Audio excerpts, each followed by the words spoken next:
the draw shot.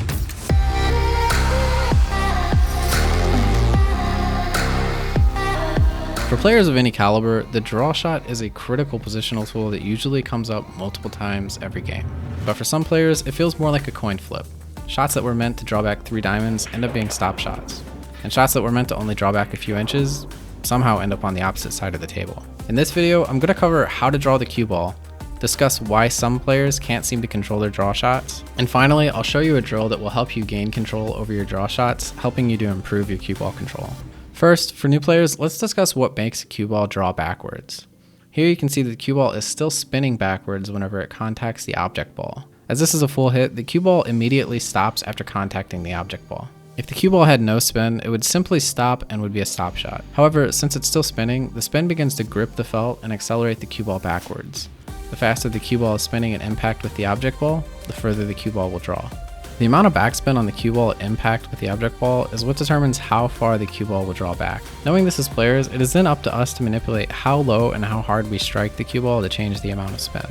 The lower and harder we strike the cue ball, the more spin there will be. It's really that simple. So why is it the draw shot seems so unpredictable for so many players? Hitting the cue ball lower when drawing the cue ball means that you can hit with a softer and more controlled stroke, and for whatever reason, it makes it easier to get a feel for how much backspin the cue ball will have by the time it reaches the object ball. What I've found is that most players who have poor draw strokes are simply not hitting the cue ball low enough. But there are 2 types of these players.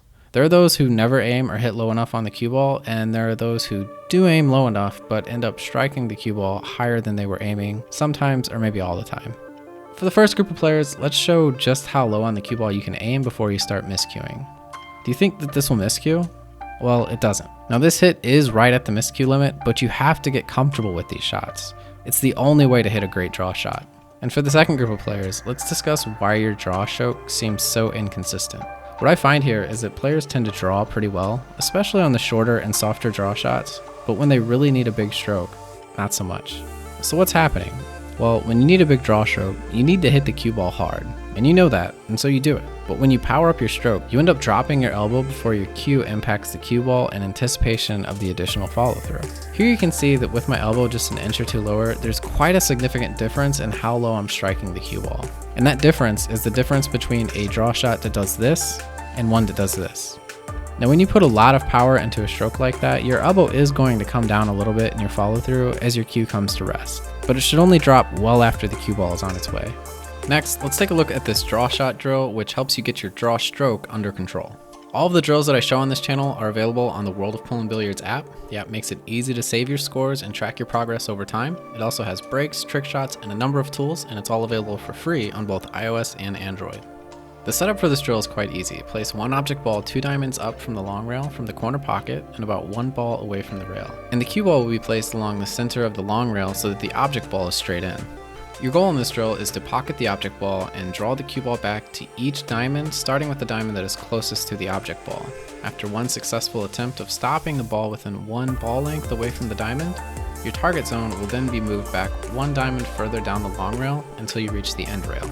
One thing that you'll notice when I shoot this drill is that I shoot every draw shot near the miscue limit, opting to only change the speed at which I strike the cue ball to change the amount of backspin I get, rather than adjusting how low I'm striking the cue ball. By doing this, I completely eliminate that variable of how low I'm striking the cue ball, which in turn makes it much easier to control how much draw I get. Whether I'm drawing back 1 diamond or all the way to the end rail, I end up hitting around the same spot on the cue ball. If controlling your draw shots is something that you're struggling with, I suggest working on this drill, doing it about once every practice session.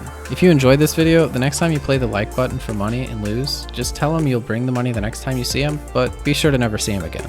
Also, don't forget to check out the World of Pool and Billiards app and subscribe to this channel. I would really appreciate your support. Until next time, that'll do it. See ya.